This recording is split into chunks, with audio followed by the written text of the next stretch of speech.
मत ये सोचिएगा कि ये ईश्वर का आप पर ऋण है, कर्जा है। परमात्मा ने आपको इतना कुछ दिया है तो उस परमात्मा की सेवा करना हम सबका परम धर्म है। इसलिए कई लोग चिंता में हैं। एक सेठ ने अपने मुनीम से कहा, जरा देखो तो मेरी पूरी प्रॉपर्टी कितनी है। 8 पीढ़ी बैठी बैठी खाएगी तो खत्म नहीं होगा। कितनी पीढ़ी? 8 पीढ़ी। तो सेठ जी रोने लगे। क्यों रो रहे हैं? बोले 9वीं पीढ़ी का क्या होगा। तो आज लोग 9वीं पीढ़ी के लिए परेशान हैं। 8 तो खा लेगी, 9वीं क्या करेगी। इसलिए ईश्वर ने हमें जो दिया है उसका हमें अपने धन के कुछ हिस्से करने चाहिए। कितने हिस्से बताओ? धन के कितने हिस्से होने चाहिए? 4।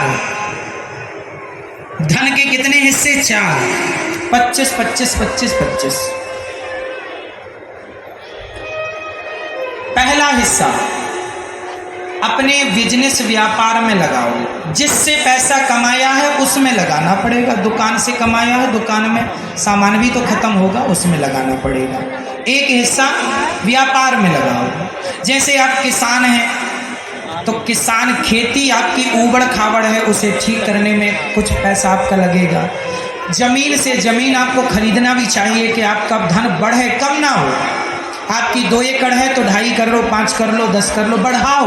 बढ़ते क्रम में ये नहीं कि बाप ने 10 एकड़ दी थी, बैच के खा के 2 एकड़ छोड़ी, अब 2 भी बेच दी। ऐसे कितने बच्चे हैं जो बाप की संपत्ति बेच के खा लेते हैं। कई लोग तो बड़ी बड़ी गाड़ियों का शौक रखते हैं तो जमीनें बेच के गाड़ियां लेके आते हैं। इनसे बड़ा मूर्ख कोई नहीं है।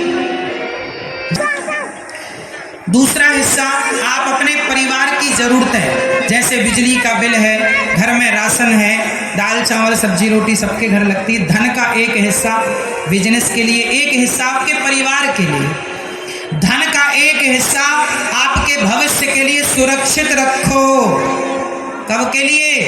कि कल को लॉकडाउन लग जाए तो किसी के घर आटा ना मांगने, भैया आटा खत्म हो गया। तो जब अच्छे दिन थे तब बचाया क्यों नहीं पैसा। इसलिए कल भगवान ना करें बुरे दिन आवे तो उनके लिए आपके पास कुछ पैसा होना चाहिए। ठीक है, हाँ या ना? तीसरा हिस्सा आपके बैंक में कुछ पैसा बचा के रखो। हमारी माताओं के पास पैसा आता